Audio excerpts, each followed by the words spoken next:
Going to throw out some really juicy internet marketing nuggets today, and I'm really excited about the guy that I have on the call today, Chris Grow. He's been a longtime friend and done a lot of different business deals together, and just excited to have him on board because he's really an expert at video marketing online, and not only video marketing, but really building a following and turning that following into something that's monetizable that you can use for your business and convert more of the customers and more of the people that you're coming across online into actual leads and paying customers. So a little bit about Chris. He's been in all sorts of different media outlets ranging from the Wall Street Journal to MSN Money, Shape Magazine, among a few others. He's developed real estate. He's practiced marketing and branding for companies like Quicksilver and even nonprofits like Allied Alliance. His current web series, Shred Show, has earned coverage in Surfer Magazine and is a worldwide audience of thousands since its inception only a few months ago. So really excited. Chris, what's going on, man? Thank you. That was a very nice, generous introduction, Oliver. I really appreciate it. Yeah, you're welcome. I actually, you know what I did leave out? I left out that Chris is also an Eagle Scout. So for those of you that wanted that little tidbit, he's a great guy. Yeah, that either makes people really excited or it makes people think I'm a nerd. So we'll see how people react to that. You know, the main premise of this episode is how to get 500 subscribers in 90 days or less, and I think that's a challenge that we can issue to all of our listeners, and it's very doable if they just follow the steps that we're about to outline. And number one is really, you know, building a community and making it, making people want to engage with you and your message, right? So why don't we talk a little bit more about how to do that? You had started talking about, you know, the manifesto. It kind of starts with the manifesto of what your message is. And why don't you kind of provide some insight on how to structure a manifesto, what exactly that means, and how, you know, your everyday business owner can structure it to make sense? Really great question. What you're creating is a soundbite.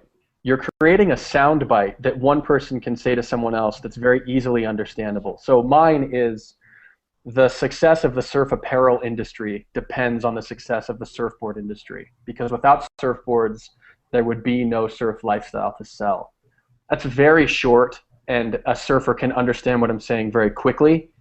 And it's probably something, there's a fascinating test that Kevin Rose does, who is the founder of Dig and is now with Google in there. And he has a new exciting role at Google. I can't remember what his title is. But he said, when you're naming a product, like if you go out and you name an app, or if you start a website or whatever, you've got to make the name of that product and the description of what it does something that a person can understand in a loud, crowded bar the first time that they hear it. Because if it's easy to understand and if they get it, then that person has the opportunity to accept it, reject it, continue a conversation, whatever. What you don't want to do is be like, well, I have this company called Bob's Blogs, and we cater to bloggers for the eco-minded who want an element of Twitter and Facebook in the same product with the social sharing functionality of Tumblr, and on and on and on and on. And it's so dangerous how people get wrapped up in these long-winded conversations. So back to your question directly, it's important that you have a concise statement. A lot of people will call it a mission statement. I call it a battle cry because I really think that you're organizing people around a cause, no matter what you're doing.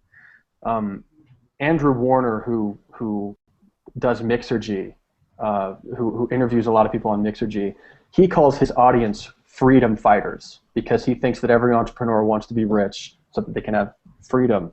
I call my audience the Shred Nation because surfers shred the ocean. Shred is just a word that's been in our lexicon as surfers for a really long time. And I think that giving your audience an identity, like the Freedom Fighters or the Shred Nation, is very important. And I think that having a quick, concise statement of who you are and what you believe is very important, because that really is what spreads.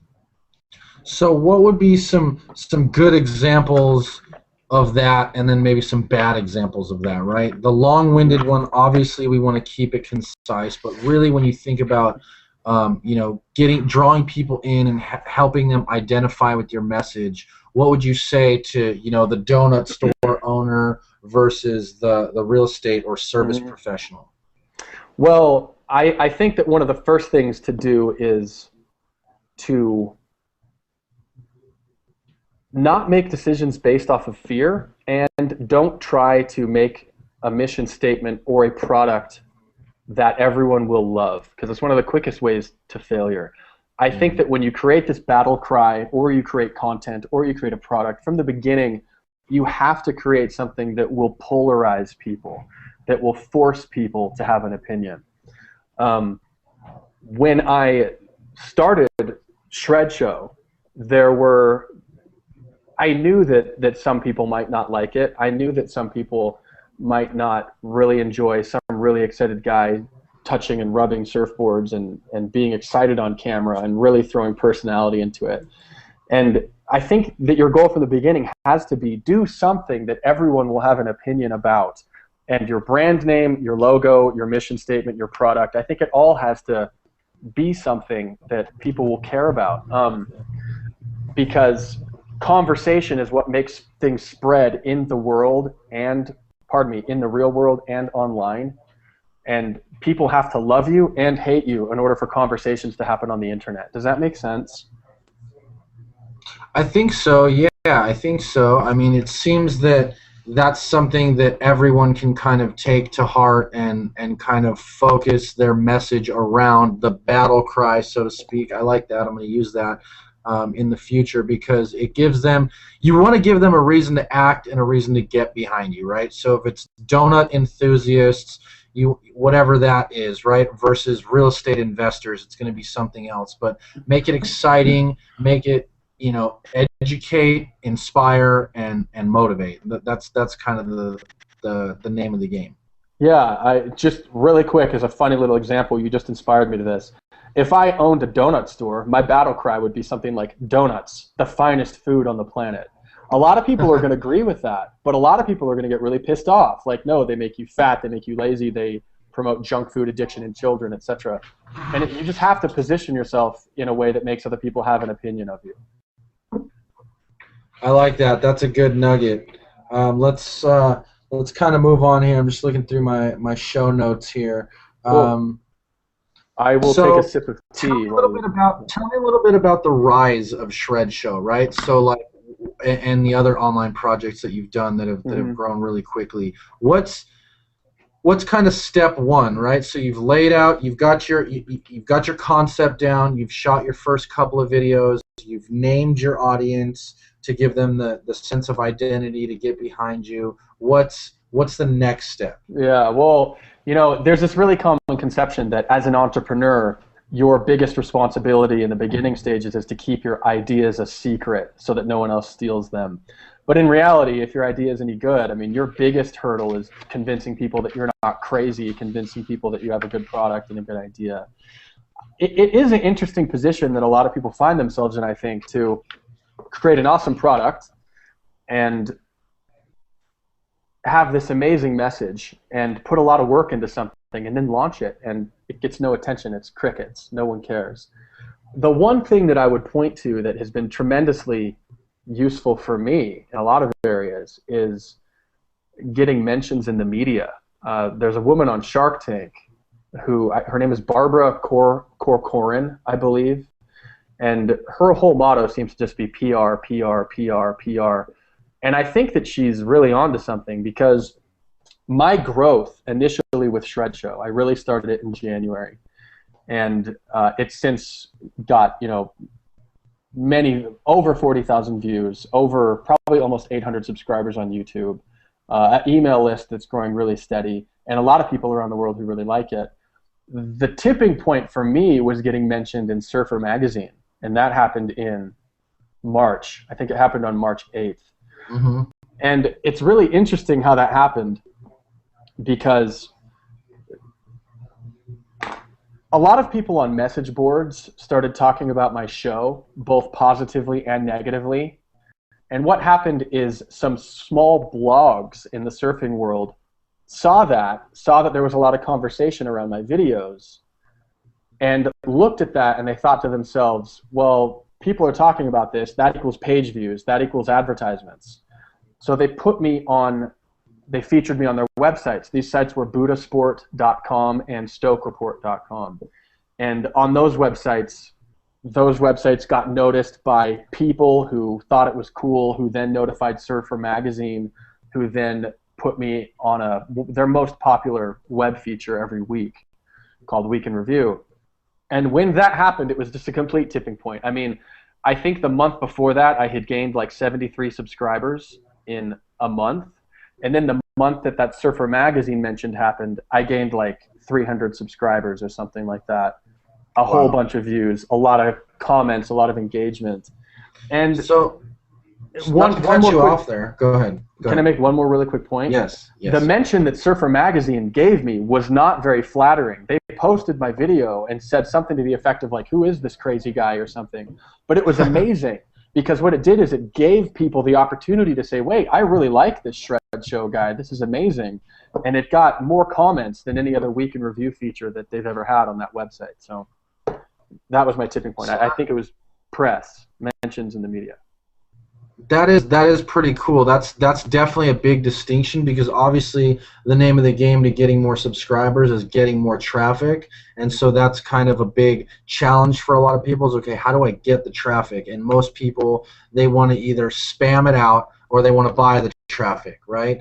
And I think what your strategy has been in terms of using the media and using other websites to kind of further your cause has been really the main driver in your success. And I've seen you do this in other businesses that you've been involved in as well. So, you know, kudos to you first of all, but can you share a little bit of how the, you know, back to the donut guy and the service professional, how would they go about getting that kind of traffic or that kind of interest in their videos and what they're doing, hence helping them get to that, you know, that big subscriber level? Yeah, that's really the big question that you just asked, because the challenge that a lot of companies have is convincing the public that their product or message is discussion worthy. I'll give you a really quick example. Assume there's a nonprofit that has had a huge impact in Africa building schools, right? Now, their temptation is to go make a video about themselves doing work in Africa. But what would spread better is a video of them building a school on a beach in Indonesia, even though they've had a very small impact in Indonesia. The reason that could be so impactful is because most people don't equate Indonesia with charity work, building schools. The idea of building schools in Africa is a little bit tired. It's been talked about for a long time. There's nothing abnormal about it. And Indonesia is just a remarkably pleasant environment to the eye. People want to be there. So the nonprofit industry would be much better served making a video of a low-impact project in Indonesia. That would spread better than a video in Africa.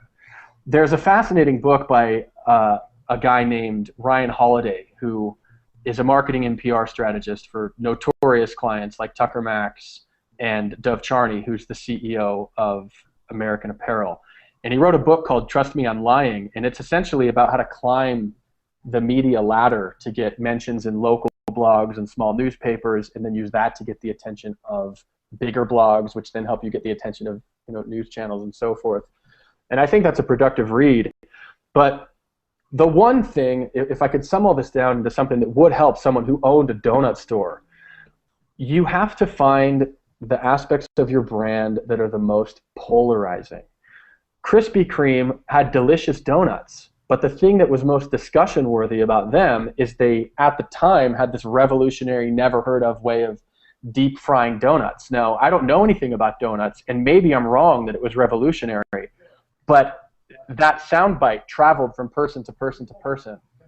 You have to understand the part of your brand that's the most polarizing. Krispy Kreme could have said, our donuts are delicious, we have eco-friendly machines, we're open earlier than every donut store, but so what? It's more sexy and discussion worthy to say, we're deep frying donuts. I mean, that's insane. People who care about health can get pissed off about it. People who love deep fried food can love it. It's understanding not what you're most proud of as a business owner or owner of a donut store, but it's understanding what the most discussion-worthy parts of your brand really are. And what would you say are some ways to identify those things? Because I've gotten some tips from people in the past saying, read off the headlines, pull stuff out of the headlines, and kind of try to shape your content around that, because that's the stuff that's already getting talked about. What are some strategies to kind of create content that is discussion worthy? Well, really good question. I don't want to sound like I'm recommending a library to people, but there's a professor at Wharton, and he wrote a book called Contagious. I think it's Contagious: Why Things Catch On. And he really brilliantly outlines like the 6 key things that will make anything spreadable. One of them, for example, is social currency. Another, for example, is education. And I'll give you 2 quick examples of those. So you and me, if we're out surfing together one day, I will tell you some random interesting fact if I think it will make me seem cool to say it, and if I think you will appreciate hearing it for entertainment value. I also might share a really cool fact with you if it will educate you and promote some sort of interesting conversation. We don't have motivations to share things that make us look stupid or foolish, and we don't have motivations to share things that aren't remarkable. So instead of looking at headlines, I think headlines are very useful in terms of generating interest, driving traffic, and so forth. But I think it's a bit too elementary of a way to look at really creating a mission or a business or a product that can spread. I think that there has to be an emphasis of like, would I spread this? Why would I spread it? What would incentivize me to spread this? So if I was out and about at the bar, would I want to talk to someone about this? That's a really good test. Yeah, I haven't thought about that. Would you talk to a stranger about it? Like, would you meet someone who has the ability to change your life in an interesting way in an elevator of a 40-story building in New York? And would you share this with that person, or would you not because it would make you look stupid? Right. As a really great example, really quick, are you familiar with Tinder, the app? I've heard of it, yeah. Okay, Tinder's amazing because you get to scroll through photos of everyone in your area. If you think someone looks cute, you click I like them. So basically, you see who's cute and you can meet people on your phone. Everyone talks about Tinder. I met this girl, I met this guy on Tinder, look at this girl on Tinder. What they've done is they've created a really cool way to make online dating discussable. No one was going out and talking about, oh, I love Plenty of Fish. No one was going out and talking about, yeah, I'm on this internet dating site. It wasn't cool. Tinder has made internet dating cool, and they've made it discussable. So I think they've done a phenomenal job of that as an example. So the big takeaway from that is make it discussable. I think to sum it all up, I think that's really money. I think that the litmus test is, would I discuss this with random people at the bar, and would they think I was cool or would they think I was annoying, right? Because if the answer is they think you're annoying, you should probably not make that video. Yeah, really, really, really true. Can I add one more thing to that? Yeah. I'll use social media as an example because a lot of people make it really complex and write 500-page books on it. If you've ever told a friend to see a movie because you thought it was funny, then you know exactly how social media works. We spread and talk about things on the internet for the same reason we talk about them in the real world. And if you can understand that, I think you can understand why people share anything. And I think you can understand why a lot of people who think that they just throw stuff on a Facebook page and it'll work, why it just doesn't work that way. Yeah, good distinction. So another thing I just wanted to touch on that is something you've said to me before about using your face, not using a logo. And so what I'd like to kind of address 2 different things with that. Number one being, why do I want to use, if I have a really sexy brand and a really sexy logo, why do I want to use my face instead of my branding? And then number 2, what if I'm not comfortable being on camera? What are some ways that I can get over that? Yeah, well, I think there's a lot of antiquated beliefs when it comes to a brand and a logo. I think that if we're talking about consumer products like Coca-Cola, then yeah, get a great brand, a logo. force it onto shelves in stores. That's great. The thing about where we're at today in terms of the opportunities we have with YouTube and so forth is you can actually be a real human being relating to people, talking to people, creating relationships. There are a ton of people on the internet talking about surfboards, but they do it behind a logo and a website and essentially a business card. A lot of websites are just business cards that don't offer any opportunities for connection. So to give a short answer, we all know that human beings prefer talking to human beings as opposed to a brand. Think about the last time you had a problem with T-Mobile or AT&T. You wanted to call someone and speak to them on the phone. You didn't want to go through their online website customer service thing. You want a real human being. So I think it's short-sighted of us, and quite frankly, I think it's lazy to think that we can just get on any of these fantastic platforms we now have for connection and put a logo there and expect people to give any sort of a shit at all. I mean, there has to be a human being there. And one more thing to your question, I hope I'm answering your question directly, is I think a lot of people are concerned and worried and nervous with looking stupid and looking foolish and generally just alienating people or being embarrassed by putting themselves out there on the internet. And I really think that making fear-based decisions is a mistake, and I would encourage anyone who is passionate about and really cares about what they're doing to put their face out there and not be scared to just generate relationships and be a human being. So, okay, so then, yeah, you did. What about the person that just doesn't feel comfortable being on camera? Do you have any recommendations for them, or is it just like you got to suck it up and get over it sort of a situation? Well, you know, there's this really interesting phenomenon on YouTube right now of uploading screencasts of playing video games. Like, there's people out there who have hundreds of thousands of subscribers, and they're doing nothing but uploading a screencast of them like going through a level of a video game with a bazooka and blowing things up. If your market or niche or brand, I mean, if you can figure out a way to work it out, if you're doing product demos, if you're doing unboxing videos, I mean, there are things that can work if you really don't want your face on camera, but I think there's so much that can be said for having a personal brand. I mean, look at Richard Branson. Look at Donald Trump. I mean, these are people with enormous audiences that give them a lot of credibility, that really help them with all of their objectives. And I think they're fine examples of how to be successful just creating a personal brand and being a human. But yeah, if you can come up with some creative way to not be on camera, yeah, try it if it'll work. And I think just the fact that you're on camera and that you're out there, it really just makes it a lot more real as well, right? Like you brought up a good example. Like a lot of people will review surfboards or review a restaurant or a donut or whatever, or a product or a service, and they just sit behind a logo, and you can read the review, but there's no connection to it. Whereas if I'm watching you and you've got great videos where you're rubbing the surfboards, you're touching them, you're smelling them, you're caressing them, and it's just it adds to the dimension of what you're talking about, just because it's not just text or a video of like the surfboard just sitting there with you talking. It's you really engaging with the surfboard, and it just makes it more real, and it makes it feel more authentic, and it makes it feel like I'm just talking with one of my friends about this cool surfboard, and he's giving me some honest advice. Mm-hmm.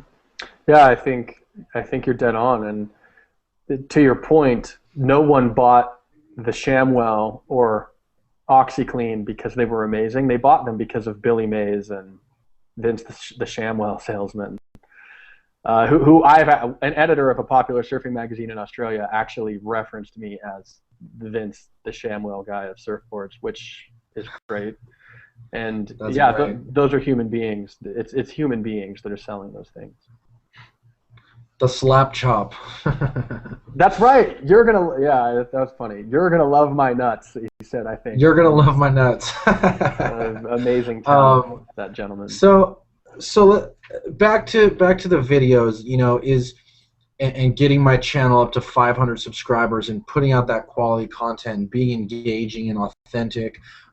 How would you say that there's a recipe for how many videos I need, or how often I need to post, or anything like that? Or Really good. What are your thoughts on that? Super good question, Oliver. That's a really good question. One of the things that I think is really cool is I have a relatively small number of videos for how many YouTube subscribers that I have. I only have, I think, 19 videos uploaded, but I've got almost 800 subscribers. And in my mind, it's a sign of quality of content when someone can have a very little amount of content, but still have an enormous audience that appreciates it. I really like the daily model and the weekly model. One video a day or one video a week. You know, if you can fit into one of those things, it can be enormously beneficial, because you want to be respectful of your audience's attention span, and you don't want to bombard them with stuff they don't care about. And you want to make sure that you have real communication, like just the right amount of it. I would really recommend that people start off doing a video a week. I really would, because it's a very easy standard to hold yourself to. Okay, a video a week. So I'm hearing that, and as a business owner, I'm thinking to myself, oh God, now I gotta shoot all these videos. I gotta do this, that, and the other. So we've done some video. I've interviewed some great people in the past on how to make content creation easy. But how is it that is it important to do it weekly? Am I tied to that? Do you find that people start expecting it after a while? And and then to take that a step further, if I am a busy business owner and shooting a video every week sounds like a lot, is it okay if I sit down and I shoot maybe 10 at once and then just release them over a certain amount of time? Okay, I'm inspired to give you a very long answer, and I'm going to try to keep it in under a couple minutes. All right. Very much to your point, the founder and CEO of Oracle, his name is Larry Ellison, and he was very good friends with Steve Jobs. And Larry Ellison is often asked, since Steve's passing, what can I do to be like Steve Jobs? And Larry Ellison would say, well, are you a genius? And if there's a problem at work, can you go home? Or do you have to stay at work until the problem is solved?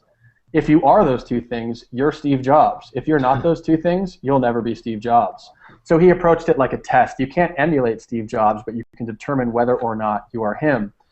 I think that your test as to whether or not you should be making videos, promoting a YouTube channel, is, can you talk about your business without anyone asking you questions about it for an hour a week, and just talk about what you're doing and be excited about it? If you can do that, I think, not to cut you off there, but I think that's where the passion comes in, right? Because if you're doing something that you're not excited about and you're not passionate about, the answer is probably not. That probably sounds like a major pain in the butt. But if you're out there and you're doing something that you're really excited about and you really love it, you could probably talk about it for hours on end. So when people are putting their strategy together, think about videos that you want to make, that are fun to make, that would be useful and educational for you as well as for your audience. A great example of this is a gentleman named Ian Watt in Canada, who makes these videos driving around in his Mercedes-Benz talking about what's on the market, what he's selling, what inquiries he's getting. He has a huge personality, and he's worth looking up. Ian, last name Watt, W-A-T-T. And directly to your question of, can you record 10 videos at once? Yeah, you can record 10 videos at once and then release them week over week over week. What you will have a difficult time doing is getting real interaction with your audience, because it's a very powerful thing to take what happened that week and discuss it on video, because it makes you current. It makes you kind of like the news, and it gives you the ability to shout out people that you've talked to that week and give them publicity. For example, if you're a real estate agent and you just sold a home for Theo, who owns a dry cleaning company, you can give a shout out to Theo and his dry cleaning company in the home you just sold for him that week. So yeah, you can record video all at once and then release episodes, but it's a tiny bit restricting. So the main thing, I guess, is just keeping it consistent. So whether you commit yourself to a weekly schedule or a monthly schedule or whatever you're comfortable with, the thing is, it's start, right? Go out there, just get it started, and then and then focus on being more consistent and just something that you know that you can stick to. If you don't think you can do one a week, then don't start with one a week. Maybe start with one a month just to get your feet wet. But in the context of getting 500 subscribers in 90 days, you're going to want to hit the ground running pretty hard. Yeah, one good point. There's a difference between really trying to get 500 subscribers in 90 days and just making videos for fun. I think that someone can accomplish a surprisingly large amount of success making one video a week over 90 days. I really think so. All right, so then now I want to get to kind of the bread and butter, right? So we've got these subscribers. People are engaged with our content. We're reaching out. They're talking to us. We're talking back, and things are starting to pick up. Now as a business owner, where does the magic happen? Take me through. How do I convert my subscribers, my views, my traffic to real dollars, right? How do I show me the money? Oh yeah, well, the fantasy that all of us have is that we can just create videos and put them out there and people are just going to buy things from us infinitely. My philosophy in this regard is that you should build your network before you need your network. An example is if you come up to an incredibly successful person and immediately say, hey, I need you to fund my company, it's not really going to work, right? But if I'm out surfing one day, say like at Oceanside Pier near where you live, and I run into this billionaire CEO type of a person, first it's a head nod, hi. The next day you see him in the water again, you talk about the waves. The next day you talk about the swell that's coming in the next few weeks. Maybe a few weeks down the road you start exchanging boards. Then maybe you start talking about the business that you have, the traction you're experiencing, your proof of concept, and then maybe you get an investment from this person. I think that what video does is it is a force multiplier for relationship building. You now don't have to see a person in the lineup at your local beach every day, and you don't have to see a person at work every day to create a relationship with them. And you can create videos that give other people the opportunity to get to know you in a very non-threatening, low-pressure environment.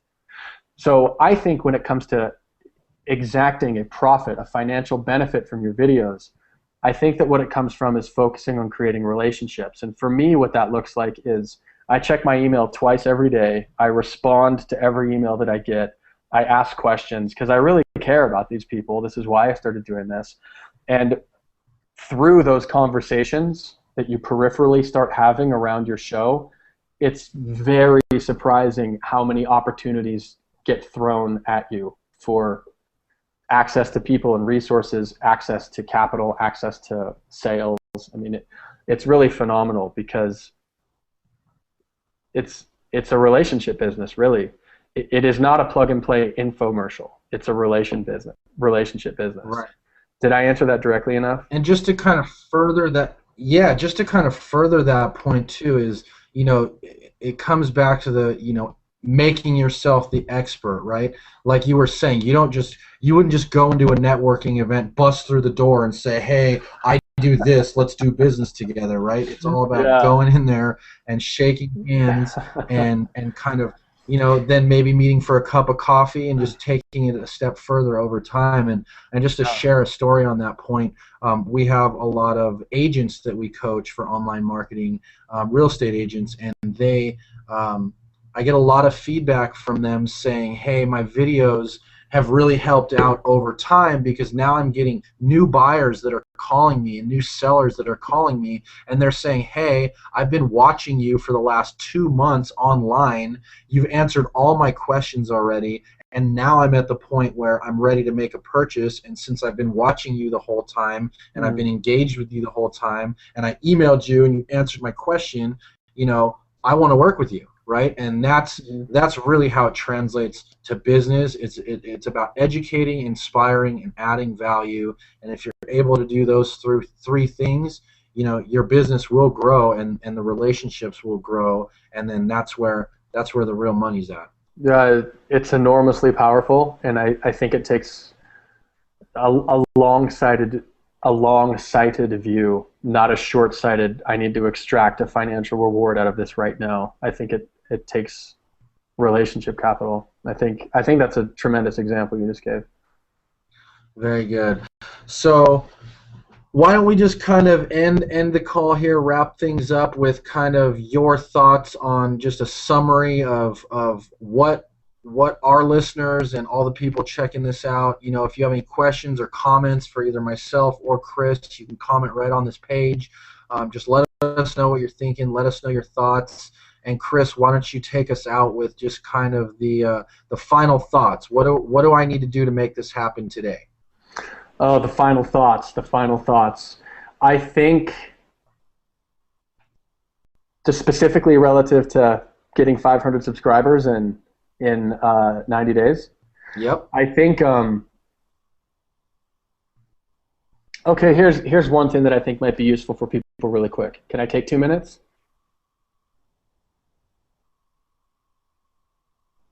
Are you there still? Something froze. What's going on? Yep, please do. Keep going. Are you there still? Something froze. Yeah, I'm here. So here's I think the last piece of advice that I'd give is do everything you can to center yourself around a trend that is already happening. An example I like to think of is the Trojan horse. To describe it crudely, in the movie Troy, the Trojan horse gets wheeled into the city and soldiers just jump out of it. I think that when you try to grow a message online, or when you try to get mentions in the media, or when you try to grow your YouTube channel, I think you have to have a trend that you're centered around. In my case, the surf apparel industry not really doing so hot, and trying to remind everyone that the surfboard industry is important. That's your trend, that's your Trojan horse. And then within that Trojan horse is me and what I'm doing in the YouTube channel. So find a trend to really center your message around. That is your Trojan horse. And then inside of that Trojan horse is the sale of your product or the promotion of your brand, etc. Does that make sense? Yes, it does. Cool. It does. It's all about leveraging, leverage your way, go where the traffic already is. That's a slogan that we say a lot. If there's Cool. if there's a niche in your industry that you're passionate about that has a good amount of traffic, that's the best place to start. Cool. So very cool, Chris. Well, how can people get a hold of you if they have any questions? How can they check out the Shred Show? I'm sure we'll have a lot of people coming over to check that out. Yeah, it's shredshow.com or Google Shred Show. You'll find me. And then I write and blog and make video about my experiences in the marketing branding world at chrisgrow.com. And I'm very easy to contact. Click contact on either one of those sites and you'll find me. Very cool, man. Well, this has been a very insightful call. I really appreciate everything, and I know that our members do too. And, cool. As always, we'll see you at the top. Thank you so much, Oliver. See you.